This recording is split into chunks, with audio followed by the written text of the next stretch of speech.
Olá, bem-vindo a Mercados e Negócios, que hoje entrevista o professor Jorge Pessoa de Mendonça. Ele é professor de Economia da Universidade Federal do Espírito Santo. Ele é doutor em Economia pela Universidade de Paris e mestre em Economia pela Universidade Federal Fluminense. Ele abre um ciclo de conversas com professores de diversas universidades e faculdades de Economia aqui do Espírito Santo. Professor, obrigado por sua presença aqui em Mercados e Negócios. Nós vamos trazer alguns acadêmicos, professores de economia, para a gente fazer uma análise da situação econômica do país nesse momento. O senhor abre esse ciclo de palestra com a Universidade Federal, que é a nossa principal universidade aqui no estado. E eu gostaria de começar essa conversa com o senhor perguntando exatamente como é que o senhor vê como está a economia brasileira hoje, diante das medidas que foram tomadas pelo novo ministro da Economia, né, o ministro da Fazenda, o Joaquim Levy, para a situação do governo Dilma, que está sendo pressionado pelo Congresso, com diversas medidas, pelas manifestações. Quer dizer, nós temos uma situação econômica afetada pela situação política e uma situação política afetada pela situação econômica, né? Como é que o senhor vê essa situação econômica, hoje do ponto de vista econômico especificamente, para que o cidadão, para que o nosso telespectador entenda o que está acontecendo aí na economia? Como é que o senhor conversa com os seus alunos lá na universidade? Bom, podemos dizer que não se trata desse governo só, mas já de governos anteriores, desde a época do Fernando Henrique Cardoso, passando pelo Lula e agora pela Dilma. A política econômica brasileira, ela está ancorada na questão da taxa de juros, na questão financeira. Ou seja, nós temos a maior taxa de juros do mundo, né? Em torno de 14%, já esteve muito mais alta, mas ela é, para percebermos o quão alta ela é, no sentido de se compararmos com outros países que a taxa de juros não chega a 5%, a nossa é muito mais alta. Uhum. E isso faz com que o investimento financeiro, né, pela própria especulação, mas não um investimento financeiro que vai desaguar em investimentos, ele passe a ser a âncora, a principal fator de regulação da economia, né? Temos altas taxas de juros, entra muito capital, mas não é um capital produtivo, é um capital que entra, fica um determinado tempo, taxa de juros, e aí se formos ver o fluxo, o que entra e o que sai, né, não se trata de apenas um montante, entra, tem a remuneração, tem que sair para realizar esse lucro, entra e sai constantemente, né? E por que a nossa taxa de juros é tão alta comparada com outros países? Por que a gente é obrigado a ter essa taxa de juros? Pelo próprio princípio das políticas que vem lá de trás, temos que lembrar que a estabilidade econômica, no que diz respeito a preços, foi feita com base na taxa de juros, né? Uma taxa de juros altíssimas que atrai capital. Quanto mais você sobe a taxa de juros, mais capital vem em busca dessa rentabilidade, um capital volátil. Uma vez obtida essa volatilidade, ele tem que sair e voltar. Por isso que eu falo do fluxo, está sempre entrando e saindo, mas o montante que fica é muito grande. Com isso, você tem uma estabilidade de preços, né? No sentido de que é o que foi obtido, né? Mas em detrimento da indústria nacional, da diversificação dessa indústria nacional, né? Essa que é a questão. Quer dizer, nós trabalhamos com dinheiro. Nós trabalhamos com dinheiro. Isso faz com que nós tenhamos uma moeda extremamente valorizada, né? Essa âncora cambial. Ora, fica muito mais interessante você importar produtos, né?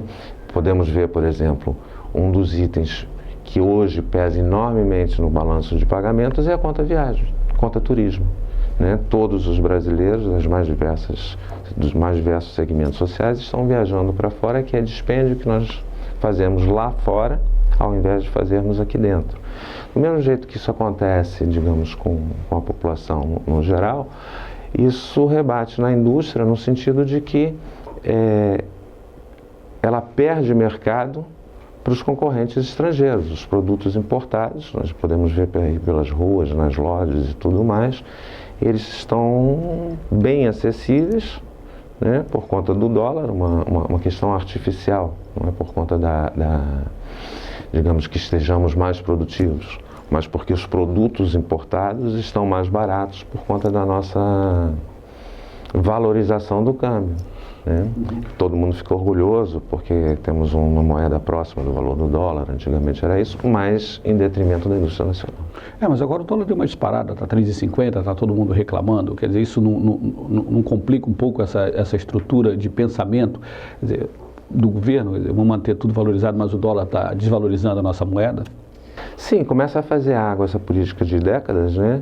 Nesse sentido de que o mundo hoje, quer dizer, essa questão que agora está um pouco mais instável, não é por conta das questões internas, mas da própria crise internacional.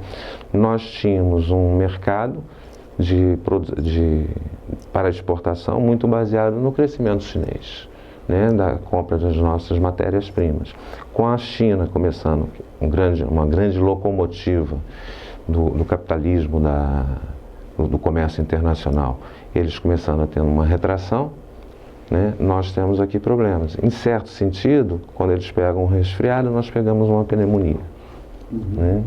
É igual quando fala dos Estados Unidos, né? Os Estados Unidos é um elefante dentro de uma loja de porcelana. Cada vez que ele mexe um rabo, destrói metade da loja, né? A China está nessa mesma situação em relação a gente. Quer dizer, tudo que eles fazem, pequeno, nos afeta enormemente. A desvalorização do Yuan, por exemplo, foi para, entre outras coisas, para desvalorizar a moeda deles em relação à moeda, para eles poderem exportar, continuar com essa coisa de exportação de produtos acabados. Né? Apesar do BRICS, né, a China não conta... O Brasil não conta muito para a China, que eles vão fazer a política deles com autonomia, de acordo com os interesses dele, né? E nós nos voltamos para esse mercado, para dar um exemplo, quer dizer, em detrimento, digamos, do mercado do Cone Sul, do Mercosul, um maior intercâmbio aqui com economias equivalentes que poderiam ter uma trajetória mais comum, mais consolidada. Nesse sentido, nós somos muito mais dependentes do mercado internacional, das questões financeiras, da taxa de juros internacional e do mercado do setor real. Quer dizer, porque nós foi uma opção feita lá atrás. Nós fizemos a famosa desindustrialização, quer dizer, nós tiramos o valor da nossa indústria porque nós tínhamos produtos mais baratos lá fora. Exato. É o que nós vemos aí no dia a dia, no consumo das pessoas. E isso levou a uma especialização da nossa economia em commodities, que em termos de comércio internacional é um setor, as commodities, a mais vulnerável a flutuações de preço. Acabou a demanda da China, né, cai lá para baixo. Aí você tem que aumentar muito mais a quantidade de produtos exportados para ter a mesma receita anterior. Né? E não é possível fazer isso durante muito tempo, até porque não há demanda, por conta da China, por exemplo, no mesmo nível quantitativo anterior. Quer dizer, a gente está fazendo essa análise de que o governo apostou aí na valorização da moeda brasileira em relação ao mundo, quer dizer, para poder comprar mais barato e vender commodities, quer dizer, foi uma aposta no financeiro e não no produtivo, né? Quer dizer, como se o senhor tivesse 100 mil reais, em vez de comprar um apartamento e investir no mercado imobiliário, você deixa no banco e empresta dinheiro para os outros e recebe uma agiotagem mais ou menos oficial. Sim, né? Nível de taxa de juros, podemos falar em agiotagem. Agiotagem, né? Então ficou nessa coisa, em detrimento da nossa indústria. Hoje, como o senhor disse, começa a fazer água essa política, e que alternativa nós teremos aí com essa política fazendo água? Que alternativas o Brasil terá para sair ou continuar vivendo bem, quer dizer, a população sobrevivendo? Bom, aí tem uma questão técnica, digamos, quando nós exportamos muito, né, e o que o governo faz o que ele tem feito é contrair a base monetária, e a nossa taxa de juros é astronômica, comparada com qualquer outro país ou qualquer outro momento histórico. Né? Aí poderíamos dizer, mas se diminuirmos a taxa de juros, viria inflação. O que acontece? Nós poderíamos diminuir a taxa de juros. Como é que se faz isso? Emitindo moeda. Mas se você emite moeda, as pessoas ficam mais ricas, têm um poder aquisitivo maior e começam a comprar, e a indústria nacional não consegue produzir uma quantidade maior ao mesmo preço.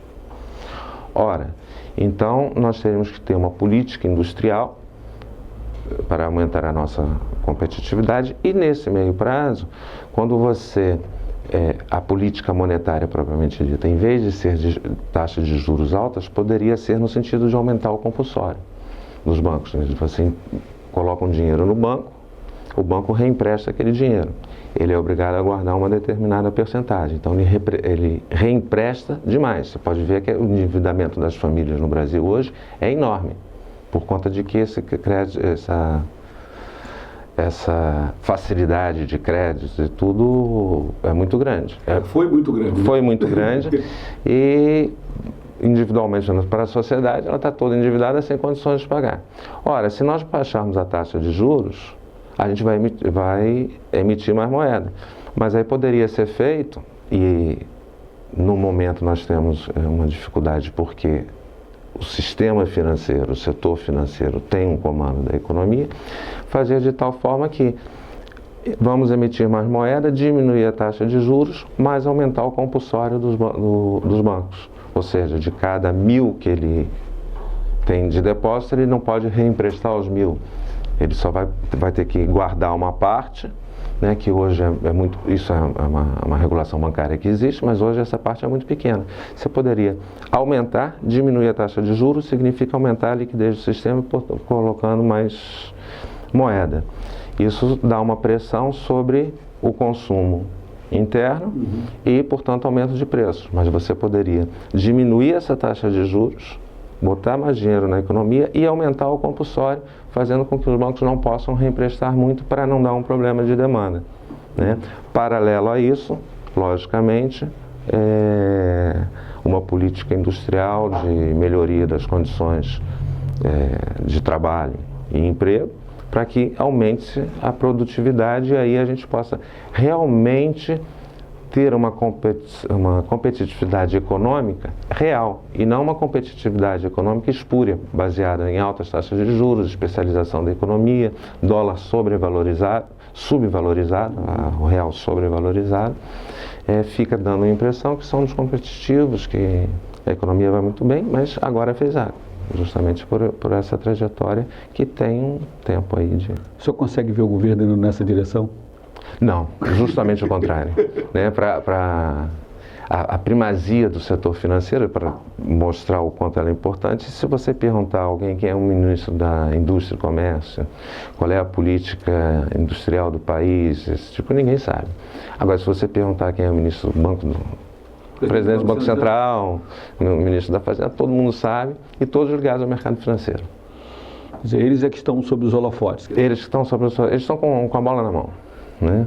Os bancos têm esses lucros todo semestre e tal, por conta disso, porque eles são os que ditam como a economia deve ser. Exato, chamamos isso um regime de dominância financeira. Né? Eles determinam, ao determinarem a taxa de juros, eles determinam a viabilidade dos negócios. Né? Com taxas de juros altíssimas, empreender é extremamente arriscado. Né?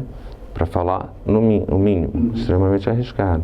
Agora, se diminuirmos a taxa de juros, poderíamos ter um aumento, quer dizer, vai ter um aumento de moeda na população, mas não, que se ela se configurar em maior demanda, vai dar inflação. Então, teríamos que diminuir a taxa de juros e aumentar o compulsório dos bancos para que você não tenha esse efeito multiplicador aí e dar o tempo de ajuste da indústria nacional. Que não vai ser rápido. Que não vai ser rápido.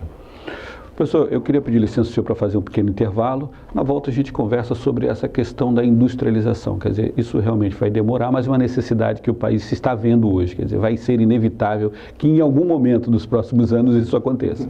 Ok? Eu pedi licença ao senhor, na volta a gente conversa sobre isso. Ok. Você está assistindo Mercados e Negócios, que hoje entrevista o professor de Economia da UFES, Jorge Pessoa de Mendonça. A gente volta em instantes.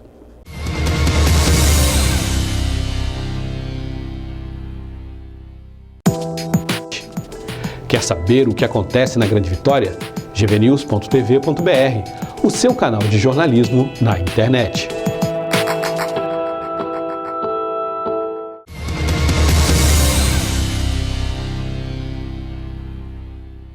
Olá, estamos de volta com Mercados e Negócios, que hoje entrevista o professor de Economia da UFES, Jorge Pessoa de Mendonça. No primeiro bloco, o professor explicou que quem comanda a economia no país hoje é o setor financeiro, que estabelece as taxas de juros e diz se é bom empreender ou não. Nesse momento não é bom empreender, porque o juro está muito alto. Agora nós vamos conversar um pouquinho sobre isso, professor, sobre essa possibilidade de saída. Quer dizer, um país só cresce quando tem um mercado interno forte, uma poupança forte, porque em qualquer sobressalto o dinheiro está lá para socorrer a economia. O setor produtivo está produzindo efetivamente, por isso está gerando empregos, está produzindo recursos que está colocando no banco, que está sendo emprestado, que está voltando para a economia a produzir mais. Quer dizer, esse é o círculo virtuoso, que hoje no Brasil a gente infelizmente não tem. No primeiro bloco, você estava explicando que não tem porque o setor financeiro é que determina isso e quem empresta dinheiro quer ganhar mais com o dinheiro, né? Então, não interessa para ele que você produza sapato, interessa para ele que você dê mais dinheiro para ele. Se você vai produzir sapatos, o problema é seu, contanto que você devolva o dinheiro dele com muitos juros, né? E a gente vive esse problema hoje. A gente vive esse problema de que o país está entrando numa espiral negativa. Recessão, inflação batendo a porta, desemprego, quer dizer, a taxa de juros subiu até o teto, mas não tem como ultrapassar o teto, porque se subir mais também sufoca a economia de uma maneira total e a economia vai parar. A China, nosso grande comprador, está desacelerando, desvalorizou a moeda deles, o yuan, para poder exportar mais. Quer dizer, a nossa exportação de produtos acabados fica comprimida por essa demanda chinesa. E a gente olha, olhando para qualquer lado, nós teremos aí o pior dos mundos. Mas o governo continua otimista. E alguns setores empresariais continuam otimistas. Por que isso acontece se todos os analistas dizem, olha, a situação está pior e nos próximos 2 anos nós teremos recessão? Por que eles estão tão otimistas e por que a gente continua acreditando neles? Não sei se continuamos acreditando neles, pelo menos uma boa parcela da população.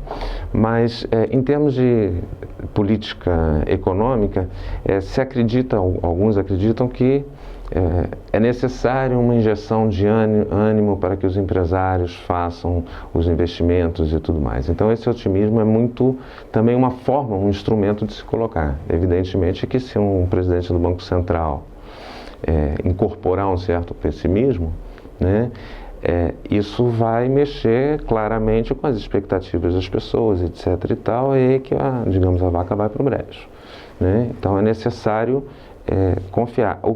O problema é que a política econômica, tal qual levada até agora, a dominância financeira, taxa de juros e tudo mais, não nos dá condições de ter esse otimismo, né? Nem mesmo para os próprios responsáveis por essa política econômica, né? Eles têm que manter a fala e tudo mais.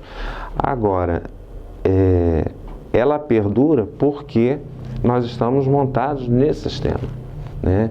O princípio da política econômica é a taxa de juros.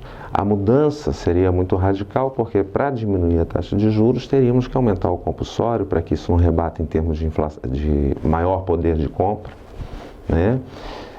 Num momento em que a indústria não possa responder. Mas a menor taxa de juros faria com que a indústria aumentasse seus investimentos, gerando mais emprego e renda, e no momento seguinte, né, você teria condições de atender a demanda sem aumentos de preço. Então teria que haver uma transição aí nesse sentido, né, tirar o poder do sistema financeiro, né, o comando pelo sistema financeiro, para que o setor produtivo possa crescer. Mas tem uma defasagem, você diminui a taxa de juros até os investimentos serem realizados. E uma vez realizados, até a maturação deles e darem um resultado, há um tempo. E aí teríamos que ter um controle da base monetária muito grande para... E aí nós chegamos ao ponto político. Quer dizer, para mudar, precisa de um comando político. Quer dizer, o comando econômico, ele obedece ao comando político. Quer dizer, o cidadão é que diz como quer que o país seja gerido pelo voto, né? Ele votou e escolheu a presidente que está aí, a presidente Dilma. E ela está seguindo nesse rumo. Estou dizendo que o senhor não vê nenhuma possibilidade desse comando que está aí, mesmo com Joaquim Levy, que seria entre aspas, um técnico do PSDB, né, levando-se ao pé da letra, né, que não é verdade, mas levando-se ao pé da letra, seria um técnico mais afeito ao pensamento do PSDB do que ao pensamento do PT. Até o próprio PT reconhece isso, né, o partido que está no poder. Então o senhor não vê, quer dizer, essa mudança, mesmo com um técnico que teria um pensamento mais, entre aspas, da oposição? Sim, necessariamente a mudança passaria por uma necessária alteração da correlação de forças, né? Porque quem está no comando do país já há décadas, né, desde a estabilização feita até hoje, é o mercado financeiro. Para dar um exemplo, eu falei, todo mundo conhece o nome do Levy, o nome do Armílio Fraga, etc. São todos ligados. Aliás, todos os ex-ministros dos últimos 20 anos são ligados ao setor financeiro. Hoje são banqueiros, são proprietários de empresas financeiras. Então, aí há um problema político. Enquanto houver essa supremacia, né, essa precedência do setor financeiro, e a gente vê pelos próprios representantes, né, os ex-ministros, os ex-assessores, trabalham no mercado financeiro, têm empresas financeiras. A banca manda. A banca manda. Temos um regime realmente à dominância financeira. E esse regime à dominância financeira começa a fazer água justamente porque há uma crise internacional, uma crise da economia internacional, que podemos configurar aí pela mudança dos rumos da China, né? E aí temos justamente esse impasse, né? Aí não há como, sem uma mudança mais drástica. Quer dizer, o senhor acredita que a nossa possibilidade, que nosso caminho para os próximos meses ou próximo ano é de piora nesse cenário? Nós estamos caminhando para piorar ou nós estamos caminhando para estabilizar? Nós estamos caminhando para uma piora, no sentido de que, primeiro, se fizéssemos uma mudança da política, dos princípios da política, privilegiando o mercado interno, isso demoraria algum tempo. Não estamos fazendo isso, estamos justamente aumentando a taxa de juros enormemente, né? Então, a tendência é realmente essa piora. Eles estão sangrando o doente até o limite? Até o limite, mantendo os mesmos princípios da política econômica, acreditando que seja uma crise conjuntural, que a China se recupere, que o mundo, a economia mundial possa retomar. Mas me parece que há uma grande possibilidade de que seja um fim de ciclo econômico. Vivemos a dominância financeira até agora, e isso começa a fazer água. Do ponto de vista do cidadão, dólar a 3,50, algumas viagens já estão programadas, outras estão sendo canceladas.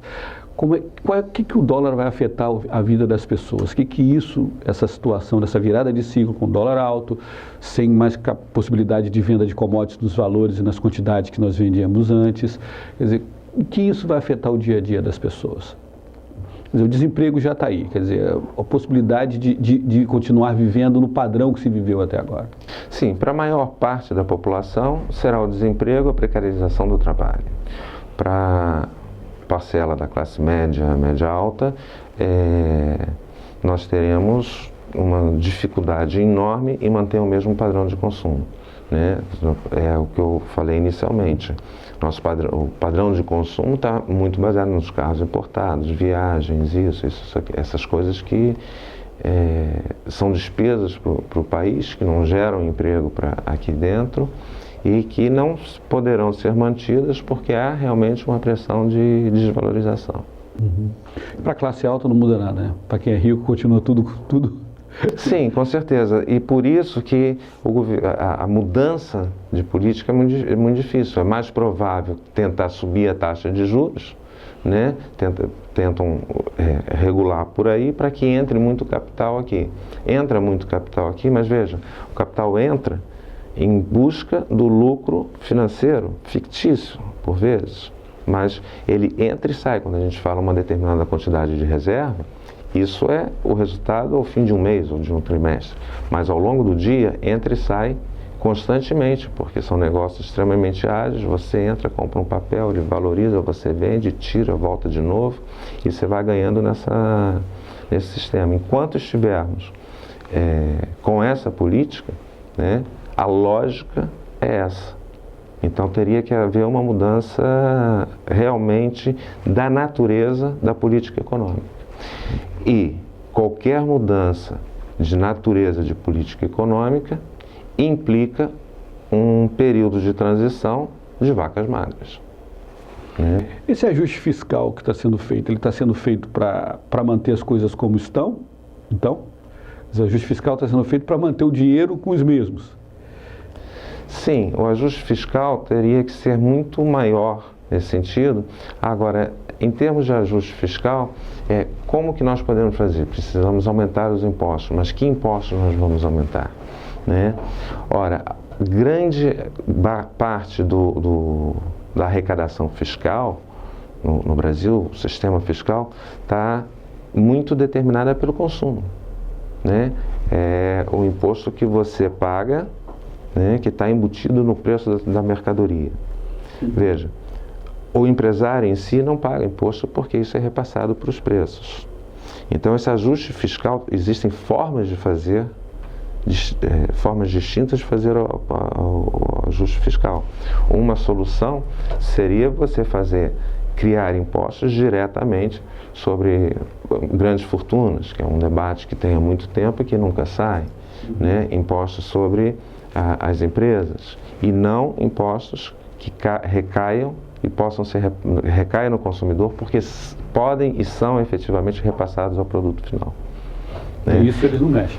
Isso eles não mexem, é a reforma fiscal, que há anos se fala nela e nunca se faz. No máximo, um governo ou outro, nos últimos 20 anos, faz uma pequena medidazinha e tudo mais, mas a estrutura fiscal propriamente dita, a natureza, em que ela está baseada, está muito mais baseada, por exemplo, estilizando um pouco, né, a arrecadação fiscal do governo está muito mais baseada no consumo, por exemplo, do arroz, do feijão, da carne, disso está tudo embutido muita coisa, do que propriamente sobre a renda das pessoas, a renda das empresas, né?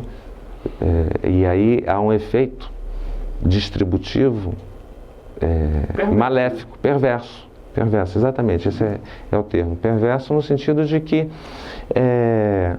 o peso da carga fiscal para a população mais carente ou mais pobre é muito maior do que para as classes mais favorecidas.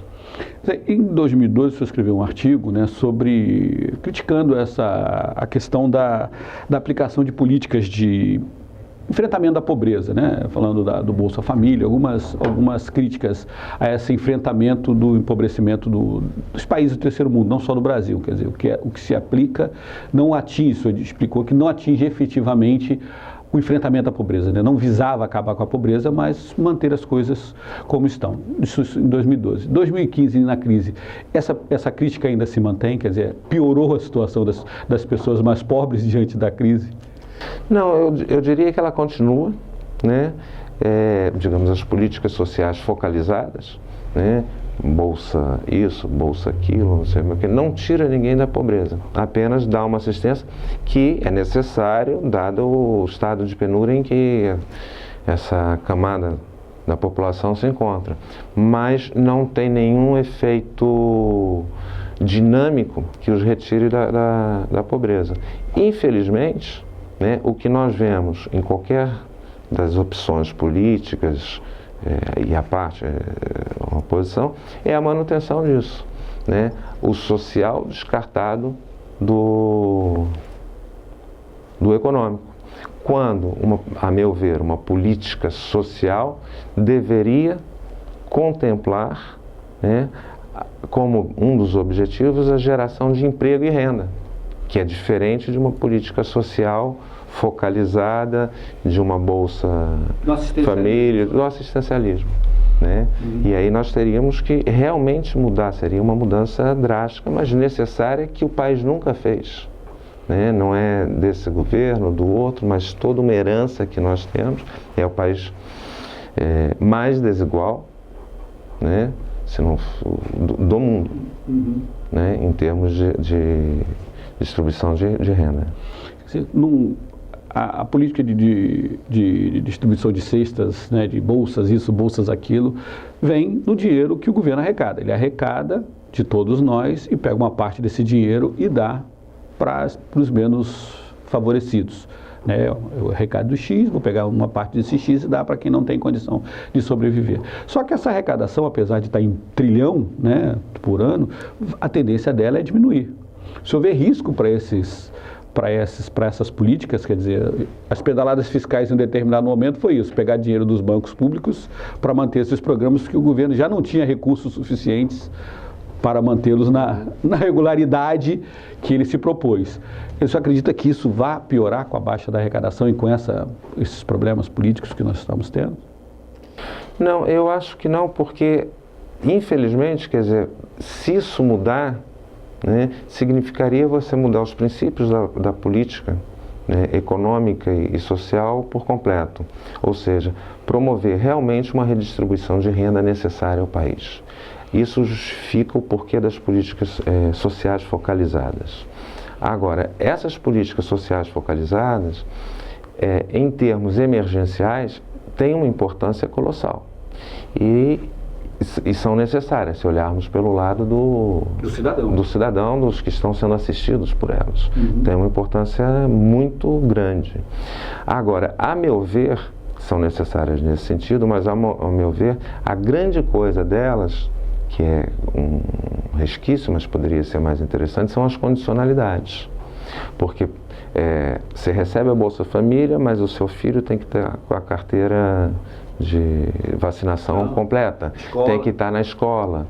Isso faz com que você incentive a população e mais, as pequenas prefeituras no interior do país, que você não sabe como está, elas são exigidas, né, pela população local, porque a população local necessita que tenha escola, que tenha posto de vacinação. Então isso dá uma dinâmica a longo prazo interessante, mas não gera emprego e renda suficiente. E nesse sentido, para gerar emprego e renda suficiente a essa população e cada vez precisarmos menos das políticas focalizadas, apesar de todas suas vantagens e tudo, seria necessário realmente uma mudança dos princípios da política econômica que gerasse emprego e renda para essa população. E não apenas, do jeito que está, commodities, né? A nossa pauta de exportação, que nos orgulhamos, superavitário, está baseada em 5 produtos: minério, trigo, soja, milho e café. E não mais que isso, né? Não essas são as mais importantes. Essas são o carro-chefe. São as únicas. São as únicas. E são atividades que geram pouco emprego e os empregos gerados de má remuneração, baixa produtividade. Né? Embora eles sejam muito produtivos, porque é altamente tecnológico. Então, o que nós precisaríamos era uma política, né, redistributiva, mas redistributiva no sentido de mudar a trajetória da indústria, das atividades econômicas, em prol daquelas que gerassem mais emprego e mais renda. Pelo que você está falando, nós perdemos a oportunidade. Já era para ter sido feito isso há alguns anos. Exato, perdemos o bonde da história. Né? Se nesse período de crescimento da economia, saímos da crise da década de 70, 80, se ao longo da década de 90 tivéssemos feito políticas com outros princípios, estaríamos em outra situação. E agora, se avizinha uma crise internacional, o Brasil, assim como qualquer país, todos os países estão inseridos no contexto internacional, terão muito mais dificuldades, seja para manter as políticas atuais, seja para fazer uma mudança realmente efetiva, porque o ambiente tem menos oportunidades, tem mais restrições, esse tipo de coisa. Quer dizer, como um trabalhador, né? Estava ganhando bem, era hora de ter feito a poupança, né? não fez a poupança quando estava ganhando bem, perdeu o emprego, arrumou um emprego pior, vai queimar a poupança e não vai ter uma vida Não vai ter uma vida boa. Não vai ter uma vida boa. Mesmo, digamos, a boa parte da classe média tem um nível de endividamento, né, que se essa crise se configurar com mais seriedade, terão dificuldade de pagar o seu crediário do carro, a casa que comprou, a viagem que fez, né? Então, é necessário realmente é necessário, e num momento de crise, né, para não sermos sempre pessimistas, que é uma crise mundial, né, que já 2008 foi grande, e nós temos crises subsequentes em um país ou outro, menos na China, mas ela muda os rumos agora da sua economia. Um momento de crise é muito duro, mas é também uma oportunidade de mudança de princípios, da natureza, das políticas que você está fazendo para trilhar outro caminho. Esse é o alerta que todo mundo faz, mas parece que o governo não ouve. Sim. Aí é um conjunto de interesses, é o que eu falava antes. Apesar de tudo, esse padrão dos últimos 20 anos, da década de 90 para cá, ele foi muito benéfico e muito bom para uma determinada camada, né? Nunca tivemos pessoas tão ricas, mas poucos, né? Nesse sentido. Então, explica o porquê, a correlação política, esse tipo de coisa que é um componente fundamental na concepção de uma política econômica, mas política econômica no sentido de que trajetória nós estamos construindo. Construímos essa que agora faz água, sem termos tido realmente uma mudança estrutural nas condições sociais do país. Nesse momento, como essa política se torna inviável, né, se torna cada vez mais difícil, porque não dá para fazer essa âncora cambial, se basear em altas taxas de juros, atrair capital especulativo externo para manter uma estabilidade continuamente, né, é também a oportunidade de mudarmos os princípios da política econômica para um horizonte que realmente atenda a maior parte da população brasileira, que é a classe mais baixa e a classe média. Ok, professor, obrigado por essa conversa aqui no Mercados e Negócios, essa sua análise. Vou convidar o senhor para voltar outras vezes, para a gente continuar essa conversa, que vai ter outros desdobramentos aí econômicos ao longo do tempo, e nos manter abertos aqui para esse papo com o senhor aqui. Ok, eu agradeço também o convite e parabenizo a iniciativa de vocês. Vamos fazer um ciclo de conversas com outros professores, técnicos e tudo mais. Vocês estão de parabéns pela iniciativa, que é o que nós precisamos também agora. Mais debates, mais opiniões. Num momento de crise isso se torna muito importante, e essa iniciativa, vocês estão realmente de parabéns. Ok, obrigado. Obrigado por assistir Mercados e Negócios. A gente volta na próxima semana com uma nova entrevista. Mercados e Negócios, traduzindo o economês para o português.